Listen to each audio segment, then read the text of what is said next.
అఖిల భారత విశ్వకర్మ మహాసభ తెలంగాణ రాష్ట్ర కార్యాలయంలో ఈరోజు కొంపోజు జంగాచారి గారిని ఎల్బీ నగర్ అధ్యక్షునిగా నియమించడం జరిగింది. వారికి నియామక పత్రం కూడా ఇవ్వడం జరిగింది.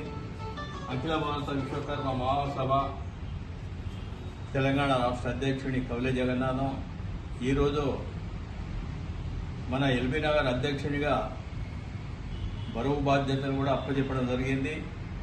తెలంగాణ లోపల మన పంచదాయులమందరం కలిసికట్టుగా ఉండి మనము ముందంజలో పోవాలనే ఉద్దేశంతో ఈరోజు వారికి ఈ పదవి ఇవ్వడం జరిగింది.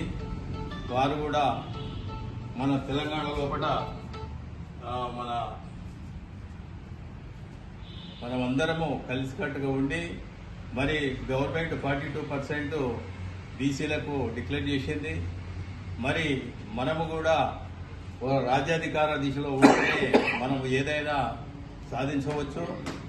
ఎందుకంటే గ్రామాల లోపల మెంబర్ కానీ, సర్పంచులు కానీ, ఎంపీటీసీలు కానీ, ఎమ్మెల్యేలు కానీ, ఎంపీలు కానీ ప్రతి ఒక్కరు కూడా మన జాతి లోపల లేక మనకు వచ్చే నిధుల గురించి కూడా అసెంబ్లీ లోపల అడిగే నాతుడే లేడు. అందువలన అఖిల భారత విశ్వకర్మ మహాసభ మనము రాజ్యాధికార దిశలో వెళ్లాలనే ఉద్దేశంతో మరి ఈరోజు మన కొంపోజు జంగాచారికి కూడా ఈ పదవి ఇవ్వడం జరిగింది. వారు కూడా ఎల్బీ నగర్ లోపల మన పంచదాయులను కలుపుకొని మహిళలకు కూడా 50% ఇవ్వడం జరిగింది.